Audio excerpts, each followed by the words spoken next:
नमस्कार विद्यार्थी मित्रांनो. तर आज आपण जी काही रेल्वे नावाची संकल्पना आहे वेळ वेग अंतर या नावाने पण ती संकल्पना ओळखली जाते तर त्या संकल्पनेचा आढावा घेऊ तर आता इथं मुलांमध्ये या प्रकरणाविषयी खूप संभ्रम आहे तर काही जे आहेत 18/5 5/18 सूत्र वगैरे वापरून प्रश्न सोडवण्याचा प्रयत्न करतात.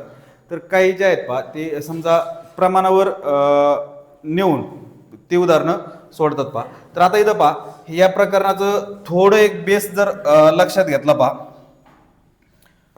काय बेस आहे तीनच विधान बोलणार त्या तीन विधानावर पूर्ण प्रकरण अवलंबून आहे. पहिलं विधान असं बोलतोय एक रेल्वे आहे, ही एक रेल्वे आहे. या रेल्वेला समजा हा एक खांब आहे, हा एक काय खांब आहे. ही एक रेल्वे आहे, हा एक खांब आहे. ज्यावेळेस रेल्वे अशी रुळावरून धावत येईल आणि अशी इथपर्यंत आली ती ही जी रेल्वे अशी चालत चालत इथपर्यंत आली आणि आता ती जी आहे ती खांबाला क्रॉस करून राहिली. ज्यावेळेस रेल्वे त्या खांबाला क्रॉस करायला सुरुवात करते त्यावेळेस ती किती अंतर क्रॉस करते आता ही क्रॉस कधी होईल आपण असं म्हणू ही अशी चालत चालत पुन्हा या खांबाच्या असं पुढे निघून जाईल तीच रेल्वे. तर त्यावेळेस आपण काय म्हणू त्या रेल्वेने त्या खांबाला काय केलंय क्रॉस केलंय. म्हणजे इथं ज्यावेळेस रेल्वेने खांब क्रॉस केला त्यावेळेस तिनं एवढं अंतर क्रॉस केलं. एवढं अंतर क्रॉस केलं म्हणजे तिनं स्वतःची लांबी क्रॉस केली. मग इथं हा एक खांब आहे, हा खांब म्हणजे उंचीचा घटक आहे. मग ज्यावेळेस उंचीचा घटक असतो त्यावेळेस प्रश्नात जे शब्द वापरले जातात तिथं खांब वापरला जाईल, एखादं झाड वापरलं जाईल किंवा एखादा उभा माणूस. हा शब्द प्रयोग प्रामुख्याने उंचीच्या घटकाला केला जातो. सांगायचं तात्पर्य एवढंच आहे ज्यावेळेस रेल्वे उंचीचा घटक ओलांडत असते त्यावेळेस ती फक्त स्वतःची लांबी ओलांडते. रेल्वे ज्यावेळेस उंचीचा घटक ओलांडते त्यावेळेस ती फक्त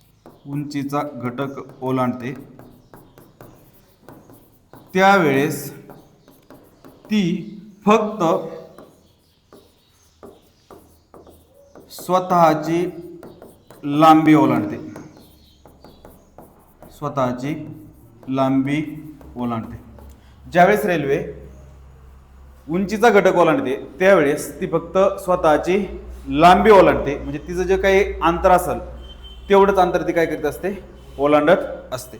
त्यानंतर पुढं दुसरं विधान असं करेल मी ही एक रेल्वे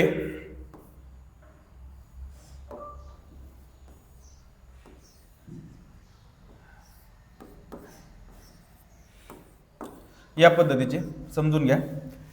आता ही रेल्वे जी आहे ही रेल्वे आता काय करेल समजा हा एक बोगदा आहे म्हणा, हा काय आहे बोगदा आहे. ज्यावेळेस रेल्वे अशी चालत चालत इथपर्यंत येईल आणि इथून पुढं बोगद्यात शिरल. ज्यावेळेस समजा ती चालत चालत इथपर्यंत आली, समजा आता इथं थोडी लहान बसेल ती पण तीच आहे चालत चालत या पद्धतीने आली. आता ती जी आहे ती बोगद्याला क्रॉस करून राहिली. ज्यावेळेस ती बोगद्यातून बाहेर पडल म्हणजे बोगदा क्रॉस करून अशी बाहेर पडल त्यावेळेस आपण काय म्हणू या रेल्वेने बोगदा क्रॉस केलाय. मग इथं ज्यावेळेस रेल्वेने बोगदा क्रॉस केला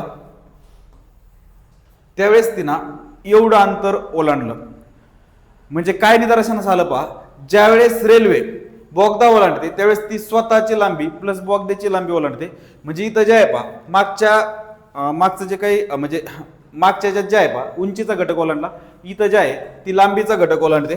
म्हणजे लांबीचा घटक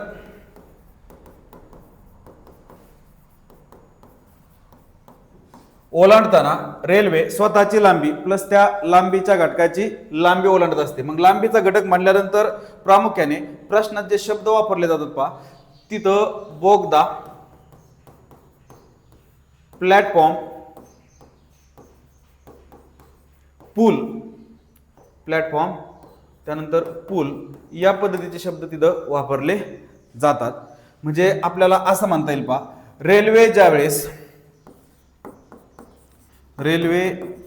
ज्या वेळेस लांबीचा घटक ओलांडते,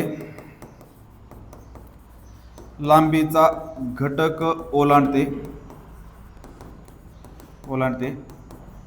तेव्हा ती स्वतःची लांबी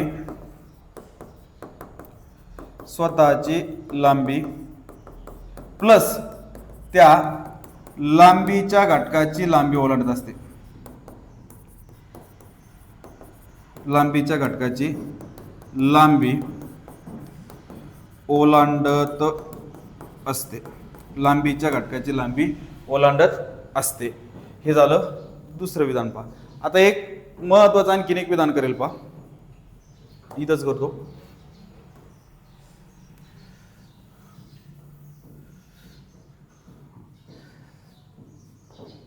आता इथं पहा, हा एक रोड आहे, हा एक काय रोड आहे. आता इथं ज्या वेळेस इकून एक गाडी येते आणि इकून एक गाडी येते, या दोन गाड्यांना या रोडवर कुठेही भेट घ्यायची असेल तर हे जे काही टोटल अंतर आहे, समजा इथं भेट झाली तर ही गाडी इथून इथं येणार, ही गाडी इथून येणार, इथून इथं येणार. म्हणजे आता इथं पहा, कुठेही रोडवर इथं भेट झाली तर ही गाडी इथून इथं येणार, ही गाडी इथून इथं येणार. म्हणजे सांगायचं तात्पर्य एवढं, ज्या वेळेस परस्पर विरुद्ध दिशेने गाड्या प्रवास करीत असतात, कुठेही त्यांना रोडवर भेट घ्यायची असेल तर दुईला मिळून एकूण तो जो काही रस्ता आहे तेवढ्या किलोमीटरचा, तर तेवढा प्रवास त्यांना दुईला मिळून करावाच लागतो. त्यानंतर ज्या वेळेस परस्पर विरुद्ध दिशा असते, तर त्यांचा जो आहे पहा परस्पर विरुद्ध दिशा, तर इथं जे आहे पहा विधान लक्षात ठेवा, परस्पर विरुद्ध दिशा इथं होत असते. म्हणजे परस्पर विरुद्ध दिशा आणि इथं होत असते वेगाची बेरीज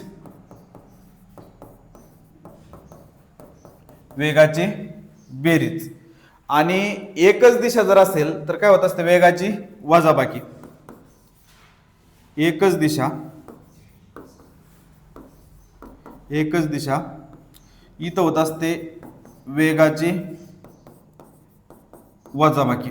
एकच दिशा जर असेल तर वेगाची वजाबाकी. हे जे आहे पहा वेगाची बेरीज, वेगाची वजाबाकी, हे आपल्याला क्रॉसिंग म्हणजे दोन्ही रेल्वे आहेत परस्पर विरुद्ध दिशेने येतात, तर तिथं काय होणार, वेगाची बेरीज. एकमेकीला क्रॉस करायला किती वेळ लागेल, तर परस्पर विरुद्ध दिशा असेल तर वेगाची म्हणजे क्रॉसिंगचा वेग कसा तयार होणार, वेगाची बेरीज.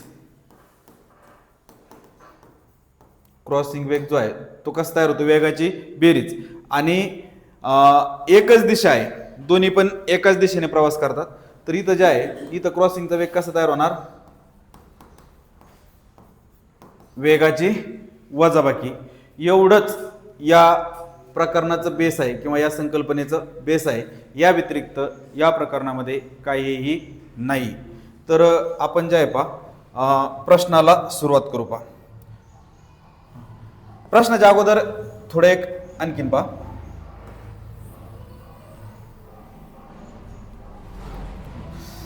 आता इथं पहा, समजा असा एक प्रश्न आहे पहा,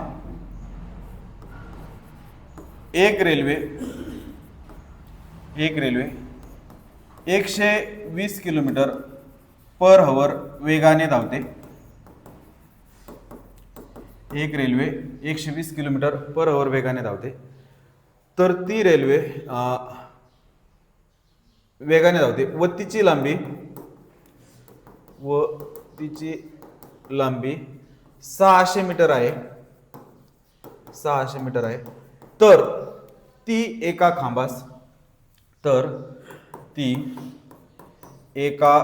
खांबास किती वेळात ओलांडेल?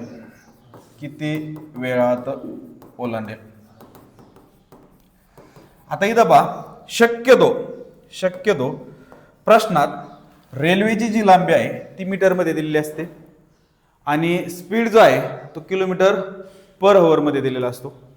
आता इथं पहा, जर ही जी लांबी आहे ही जर डायरेक्ट असं दिलं असतं पहा, म्हणजे समजा मीटरचं आपण किलोमीटरमध्ये जर कन्वर्ट केलं तर इथं पहा, समजा तो चार्ट पहा, किलो, हेक्टो, डेका मध्ये असतं मीटर, लिटर, ग्रॅम, इकडं असतं डेसी, सेंटी, मिली.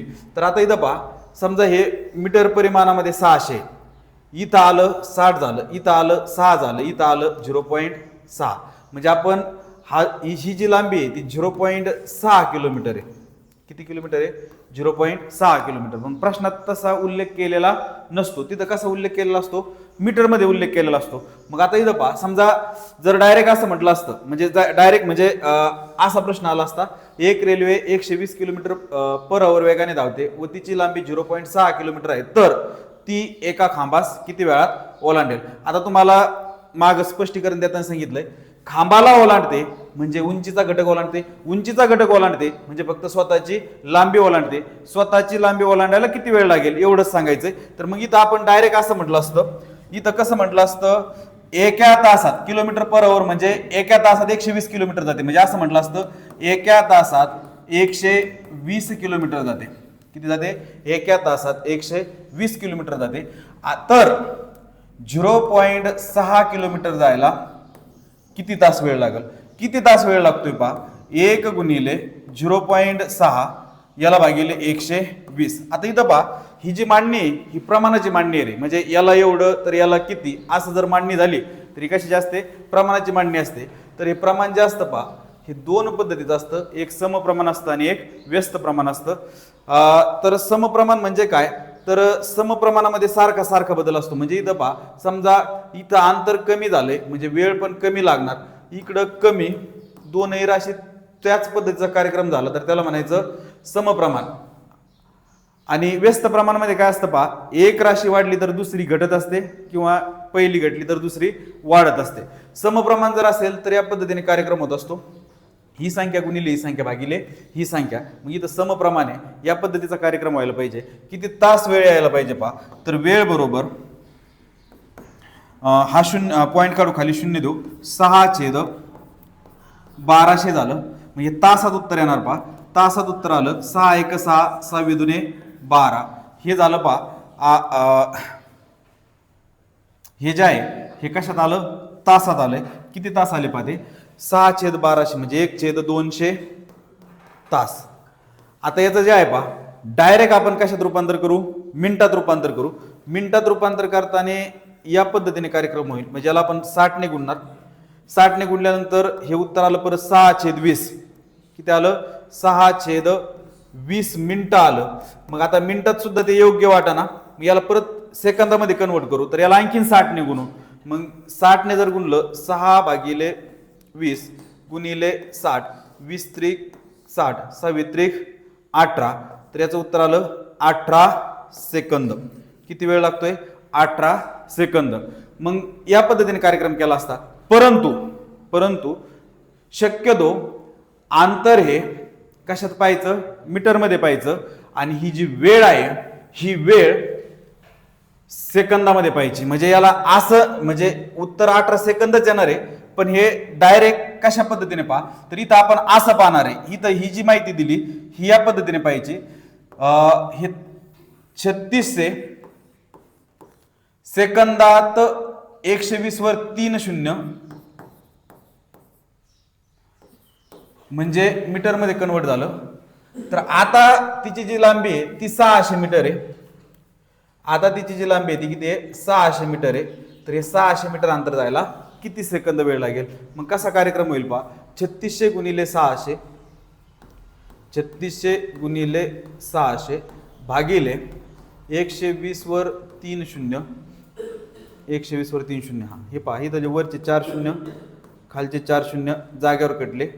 12 त्रिक 36, 26 त्रिक 18 हे आलं त्याचं योग्य उत्तर. उत्तर आलं सेकंदात.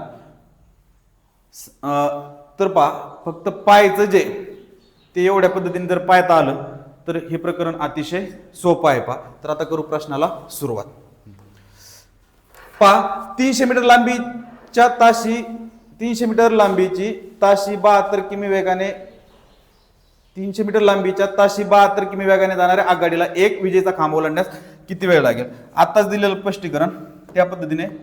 इथं पहा, गाडीची लांबी 300 मीटर, वेग आहे 72 किलोमीटर पर आवर, खांब ओलांडायचा आहे म्हणजे उंचीचा घटक ओलांडायचा आहे. उंचीचा घटक ओलांडायचा आहे म्हणजे फक्त स्वतःची लांबी ओलांडायची. किती वेळ लागेल? तर इथं पहा, हे असं न पाहता कसं पाहिलंय, 3600 सेकंदात 72 वर 3 शून्य एवढं मीटर अंतर जाते. आपल्याला फक्त 300 मीटर अंतर जायला जो काही वेळ लागतोय तो सांगायचा आहे. तर त्याला वेळ बरोबर 3600 गुणिले 300 भागिले 72 वर 3 शून्य, हे 3 शून्य जागेवर कट करून टाकले. 36 एक 36, 36 दुने 72, बे एक बे, बे पंचे 10, 5 त्रिक 15. उत्तर आलं सेकंदात. पर्याय पण सेकंदात. उत्तर आहे 15 सेकंद. पुढचा प्रश्न जो आहे पहा, ताशी 60 किमी वेगाने जाणाऱ्या 480 मीटर लांबीच्या मालगाडीस 420 मीटर लांबीचा बोगदा ओलांडण्यास किती वेळ लागेल? पहा, इथं मागचा प्रश्न उंचीचा घटक ओलांडत होते, हा प्रश्न लांबीचा घटक ओलांडते. रेल्वे जी आहे ती बोगदा ओलांडते. तिची लांबी किती आहे? 480. म्हणजे इथं पहा, ज्यावेळेस रेल्वे लांबीचा घटक ओलांडते त्यावेळेस ती स्वतःचं अंतर प्लस त्या लांबीच्या घटकाचं अंतर ओलांडत असते. मग इथं टोटल अंतर किती ओलांडायचं पहा, 480 प्लस 420 म्हणजे 900 मीटर अंतर ओलांडायचंय. मग इथं पहा किती वेळ लागणार आहे, तर इथं तिचा स्पीड कळतोय आपल्याला. तर इथं स्पीड कळायला पहा, त्या स्पीडला असं म्हटलं 3600 सेकंदात ती जाते 60 वर 3 शून्य एवढं मीटर. आपल्याला जायचंय दुईची लांबी, लांबीचा घटक ओलांडते त्यावेळेस ती स्वतःची लांबी प्लस लांबीच्या घटकाची लांबी ओलांडते. म्हणजे इथं किती मीटर अंतर ओलांडायचं? इथं 900 मीटर अंतर. तर 900 मीटर अंतर जायला किती वेळ लागतोय? किती वेळ लागेल पहा, 3600 गुणिले 900 भागिले 60 वर 3 शून्य, हा किती शून्य तिथं? 4 जागेवर कटले. 6 6 36, 9 सकी 54. काय उत्तर आलंय? 54 सेकंद. हे त्याचं योग्य उत्तर आहे. पुढचा प्रश्न पहा, ताशी 54 किमी वेगाने जाणारी आगगाडी एक विजेचा खांब 18 सेकंदात ओलांडते, तर त्या आगगाडीची लांबी किती? आता इथं पहा, स्वतःची लांबी ओलांडायला तिला किती वेळ लागलाय? 18 सेकंद. मग 18 सेकंदात जे काय अंतर गेले असेल तीच तिची काय झाली? लांबी. का? तर तिनं काय ओलांडलेला आहे? विजेचा खांब म्हणजे उंचीचा घटक ओलांडला. उंचीचा ज्यावेळेस घटक ओलांडते ती स्वतःची लांबी ओलांडते. मग स्वतःची लांबी ओलांडायला 18 सेकंद लागतात. तर तिची लांबी काय व्हायला पाहिजे पहा, तर इथं असं पाहू रे, 3600 सेकंदात ती जाते 54 वर 3 शून्य एवढं मीटर अंतर. तर आपल्याला काढायचंय 18 सेकंदात ती किती अंतर जाईल? तर ती एवढं अंतर जाते. किती जाते पहा, 18 गुणिले 54 वर 3 शून्य याला भागिले 36 वर 2 शून्य, 2 शून्य जागेवर गेले. 18 दुने 36, 18 त्रिक 54, बे एक बे, बे 9 18, 9 त्रिक 27, त्यावर एक शून्य, 270 मीटर ही काय झाली? तिची लांबी. पुढचा प्रश्न पहा, ताशी 54 किमी वेगाने जाणारी आगगाडी 340 मीटर लांबीचा बोगदा 36 सेकंदात पार करते, तर त्या आगगाडीची लांबी किती? आता मागचा प्रश्न जो आहे तो उंचीचा घटक ओलांडत होती, या प्रश्नात ती लांबीचा घटक ओलांडते. ज्यावेळेस लांबीचा घटक ओलांडते त्यावेळेस ती स्वतःची लांबी प्लस लांबीच्या घटकाची लांबी ओलांडते. मग आता इथं पहा, ज्यावेळेस तिनं तो 36 सेकंदात प्रवास केलाय, त्या प्रवासात तिनं स्वतःची लांबी प्लस ही जी काही लांबी आहे एवढं अंतर ओलांडलेलं आहे. मग ते 36 सेकंदात प्रवास किती मीटर झालाय पहा, इथं कळेल पहा. ते 36 सेकंदात 54 वर 3 शून्य एवढं मीटर अंतर जाते. तर या 36 सेकंदात किती गेली असेल पहा ती, तर या 36 सेकंदात एवढं मीटर गेली. 36 गुणिले 54 वर 3 शून्य एवढं मीटर याला भागिले 36 वर 2 शून्य एवढं मीटर. 2 शून्य 2 शून्य जागेवर कट केले, 36 ला 36 कट झाले, तर त्याचं उत्तर आलं 540 मीटर. आता ही 540 डायरेक्ट रेल्वेची लांबी झालेली नाहीये, तर रेल्वेने काय केलंय, लांबीचा घटक ओलांडलाय. मग लांबीचा घटक ओलांडताना ती स्वतःची लांबी प्लस लांबीच्या घटकाची लांबी ओलांडत असते आणि त्याला जो वेळ लागला तो 36 सेकंद. मग इथं पहा त्या लांबीच्या घटकाची लांबी जी आहे ती 340 आहे, म्हणजे हा झाला बोगदा. तर स्वतः रेल्वे जी असायला पाहिजे ती 540 मायनस 340, तर उत्तर यायला पाहिजे 200 मीटर. तर 200 मीटर लांबीची काय आहे, आगगाडी आहे. पुढचा प्रश्न पहा. मुंबईहून नागपूरला जाणाऱ्या 2 गाड्यांपैकी तशी 60 किमी वेगाने जाणारी पहिली गाडी सकाळी 7:30 वाजता सुटली. त्यानंतर त्याच दिवशी त्याच मार्गाने दुसरी गाडी 75 किमी वेगाने सकाळी 8:30 वाजता सुटली. तर त्या गाड्या एकमेकीस किती वाजता भेटतील. आता इथं पहा गाड्या कुठून सुटल्यात पहा. मुंबईहून नागपूरला जाणाऱ्या 2 गाड्यांपैकी म्हणजे पहा ताशी 60 किमी वेगाने जाणारी पहिली गाडी सकाळी 7:30 वाजता सुटली. त्यानंतर त्याच दिवशी त्याच मार्गाने दुसरी गाडी 75 किमी वेगाने 8:30 वाजता सुटली. तर त्या गाड्या एकमेकीस किती वाजता भेटतील. आता इथं पहा ज्या वेळेस पहिली गाडी सुटत असते पहा, म्हणजे आता एकच दिशा आहे, ह्या दुई गाड्या ज्या आहेत इथून निघालेल्या आहेत पहा, हे मुंबई ठिकाणी आणि हे नागपूर ठिकाणी. प्रवास कसा आहे पहा, मुंबईहून नागपूरला जाणाऱ्या ही पहिली गाडी म्हणा, हिचा स्पीड 60 किलोमीटर पर आवर आहे आणि इथूनच दुसरी गाडी निघालेली आहे की जिचा स्पीड 75 किलोमीटर पर आवर आहे. आता पहिली जी गाडी आहे 60 किलोमीटर पर आवर वेगाने 7:30 वाजता निघाली, दुसरी गाडी 8:30 वाजता निघाली. म्हणजे पहिली गाडी जी आहे ती 7:30 वाजता निघाली, दुसरी गाडी जी आहे ती 8:30 वाजता निघाली. हिच्यापेक्षा अगोदर किती निघाली ती 1 तास, म्हणजे 1 तास पुढे गेली. 1 तास पुढे गेली म्हणजे तिनं 60 किलोमीटर अंतर पार केलं. इथं आली ती किती 60 किलोमीटर अंतर पार केलं. आता ही दुसरी गाडी जी निघणार आहे ती 75 किलोमीटर पर आवर वेगाने निघणार आहे. आता हे जे काही पुढे गेलेलं अंतर आहे ह्या गाडीला काय करायचंय, कव्हर करायचं. मग तिच्यापेक्षा किती जास्त धावते ती एका तासात, 15 किलोमीटर पर आवर. म्हणजे डिफरन्स किती आहे पहा, 15 किलोमीटर पर आवर. तर एका तासात ही जी आहे निघल्यानंतर एका तासाने ती पुढचीला 15 किलोमीटर कव्हर करणार. असं 2 तासात 30 किलोमीटर कव्हर करणार, 3 तासात 45 किलोमीटर कव्हर करणार आणि 4थ्या तासात त्यांची डायरेक्ट काय होणार आहे, भेट होणार आहे. म्हणजे आता इथं पहा हे अंतर एवढं काय करायचं, तिला कव्हर करायचंय. एका तासात ती 15 किलोमीटर कव्हर करते. तर 60 किलोमीटर कव्हर करायला किती तास लागायला पाहिजे, तर वेळ बरोबर 1 × 60/15 बरोबर किती तास आले, ते 4 तास आले. ही गाडी सुटल्यानंतर 4 तासाने त्यांची भेट होणार आहे. 8:30 + 4 तास याचं योग्य उत्तर असायला पाहिजे 12:30 वाजता त्यांची काय होणार आहे, भेट होणार आहे. पुढचा प्रश्न पहा. नाशिकहून नागपूरला जाणाऱ्या 2 गाड्या एकाच ठिकाणाहून सुटल्या. पहिली गाडी तशी 54 किमी वेगाने सकाळी 9 वाजता, दुसरी 72 किमी वेगाने सकाळी 10:40 वाजता सुटली. तर त्या गाड्या किती वाजता एकमेकीस भेटतील. त्याच पद्धतीचा प्रश्न आहे, त्याच पद्धतीने सोडू. पहा पहिली गाडी जी आहे ती 9 वाजता निघाली, तिचा स्पीड आहे 72 किमी. दुसरी गाडी जी आहे पहिली गाडी जी आहे ती 54 किलोमीटर पर आवर आहे. पहिल्या गाडीचा स्पीड किती आहे, 54 किलोमीटर पर आवर. दुसऱ्या गाडीचा स्पीड किती आहे, 72 किलोमीटर पर आवर. ही कितीला सुटलेली आहे, 9ला. ही कितीला सुटलेली आहे, 10:40. म्हणजे इथं जे आहे पहा, इथं किती मिनिट अगोदर सुटलेली आहे पहा, तर 1 तास आणि वर 40 मिनिटं. मग आता इथं पहा एका तासात ती किती पुढे गेलेली असणार पहा, 54.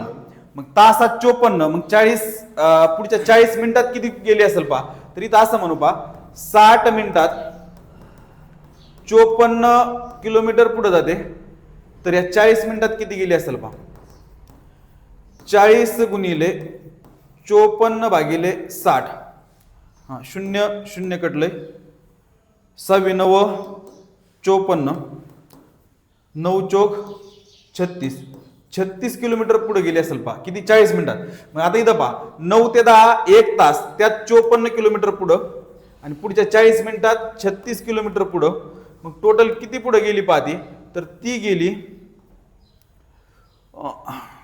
90 किलोमीटर पुढं.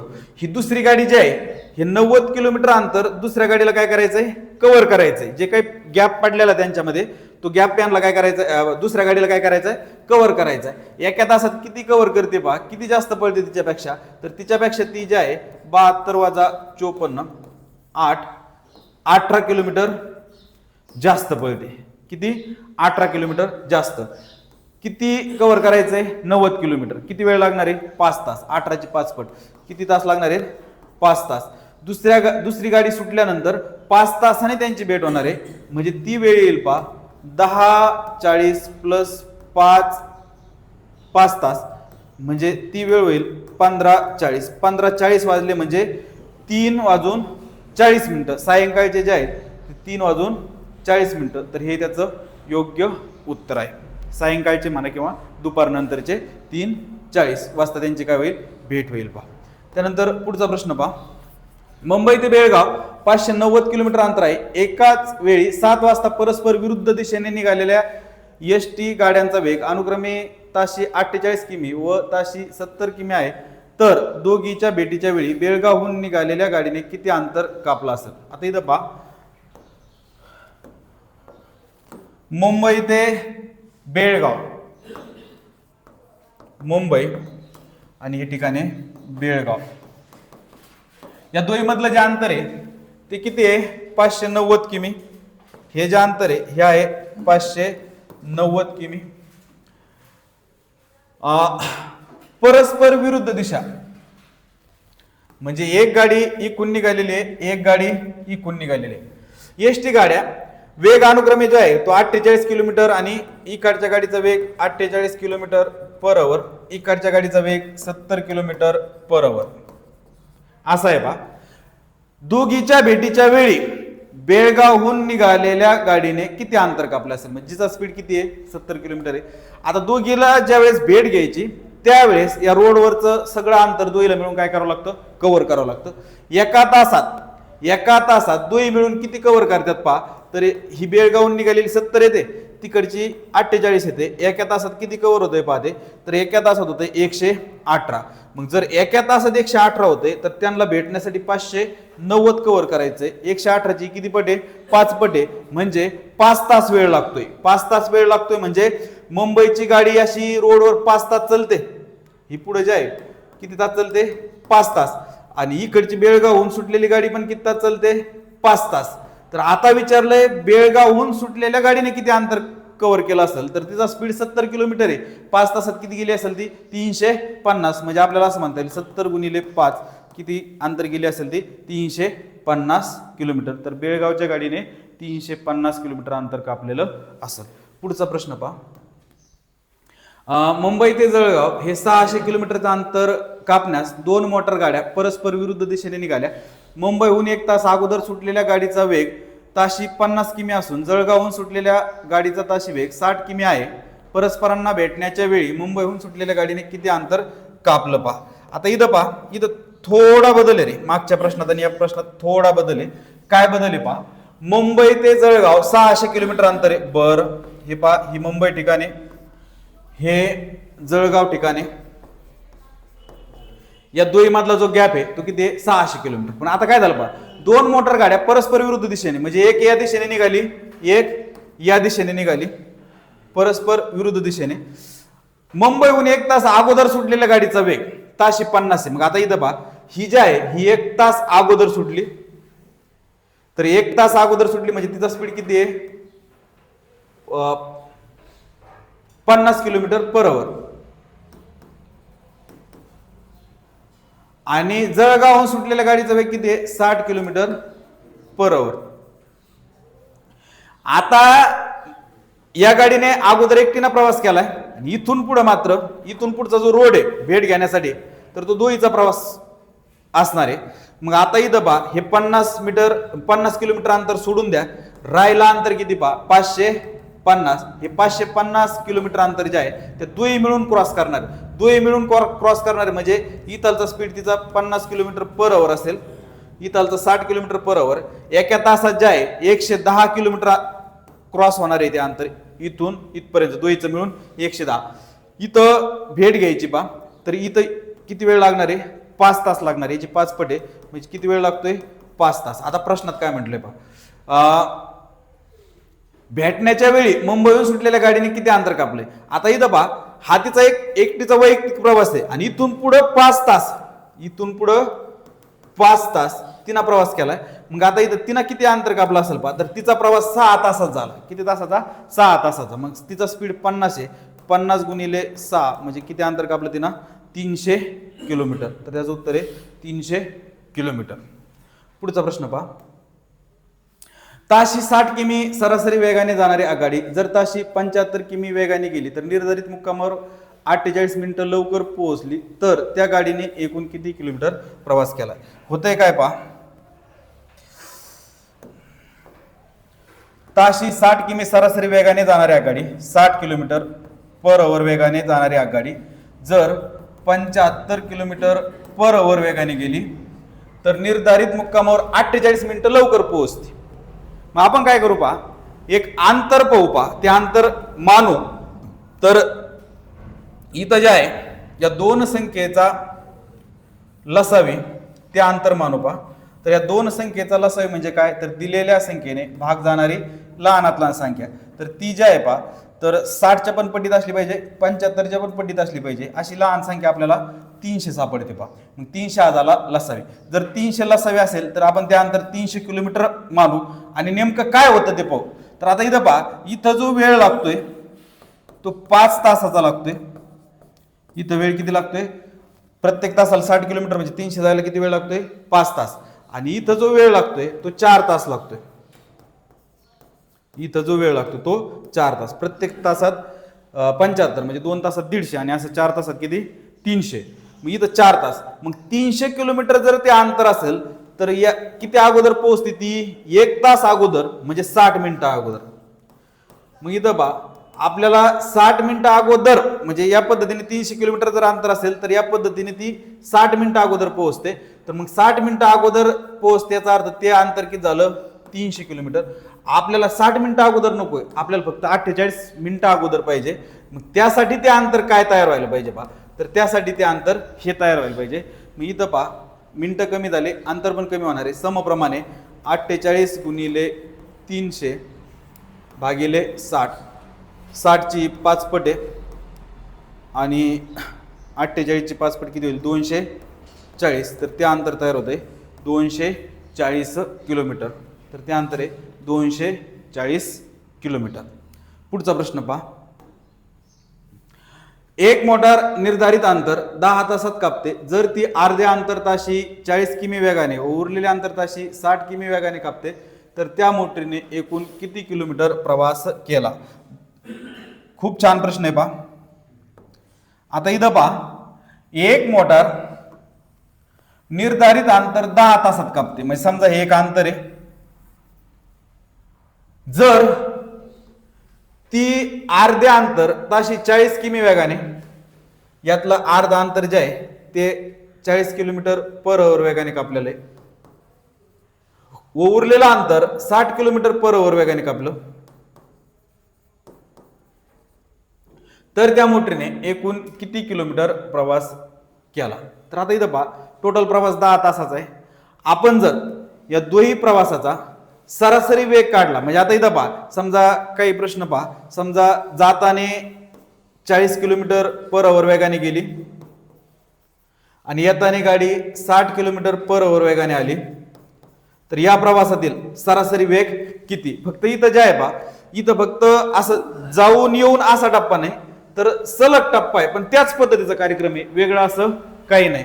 तर इथं सरासरी जो वेग आहे हा काही मुलं सूत्र पद्धतीने काढतात किंवा काही जे आहे बेस पकडून काढतात. सरासरी वेग कसा तयार होत असतो, एकूण अंतर भागिले एकूण वेळ. पण इथं जर निरीक्षण केलं तर अंतर नाहीये. मग अंतर नाहीये तर मानायचं काय, मानायचं या दोन संख्येचा लसावी. या दोन संख्येचा लसावी 120 आहे, म्हणजे यायचं अंतर 120 प्लस जायचं अंतर 120 असं ते होईल 240. मग यायला किती वेळ लागणार आहे, 3 तास लागणार आहे. जायला किती वेळ लागणार आहे, 2 तास लागणार आहे. म्हणजे एकूण अंतर भागिले एकूण वेळ, प्रवासातील एकूण अंतर होईल 240 भागिले लागलेला वेळ 5.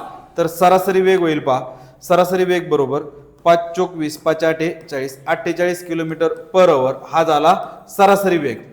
हा काय झाला, सरासरी वेग. काही मुलं जे आहेत पा सूत्र वगैरे लक्षात ठेवून पण सोडण्याचा प्रयत्न करतात, पण सूत्र वगैरे म्हटल्यानंतर ते सूत्र जे आहे ते फक्त तेवढ्या लिमिट पुरतं मर्यादित आहे. संकल्पना जी आहे ती कायमस्वरूपी उपयोगी येते पा. म्हणजे सूत्र म्हणजे 2 गुणिले जाताना गुणिले येताना छेद जाताना अधिक येताना, हे सूत्र जे आहे 2 गुणिले जाताना गुणिले येताना छेद जाताना अधिक येताना, या पद्धतीने पण तो सरासरी वेग निघतो. परंतु ते लिमिट आहे पा, त्याला उपयोजनात्मक प्रश्न जर आले तर ते त्या पद्धतीने सुटत नाही. मग आता इथं पहा संकल्पनाच लक्षात ठेवायची. सरासरी अंतर एकच तयार होत असतं, एकूण अंतर भागिले एकूण वेळ काय होत असतं, सरासरी वेग. मग आता इथं पहा सरासरी वेग एवढा आला, प्रवास किती तासाचा आलाय 10 तासाचा, तर एकूण अंतर किती व्हायला पाहिजे पहा 48 गुणिले 10 बरोबर 480, तर एकूण अंतर आहे ते 480 किलोमीटर. व्हिडिओ पाहिल्याबद्दल धन्यवाद. तर या चॅनलची जी लिंक आहे इतरांपर्यंत पण पोहोचवा. चालतंय.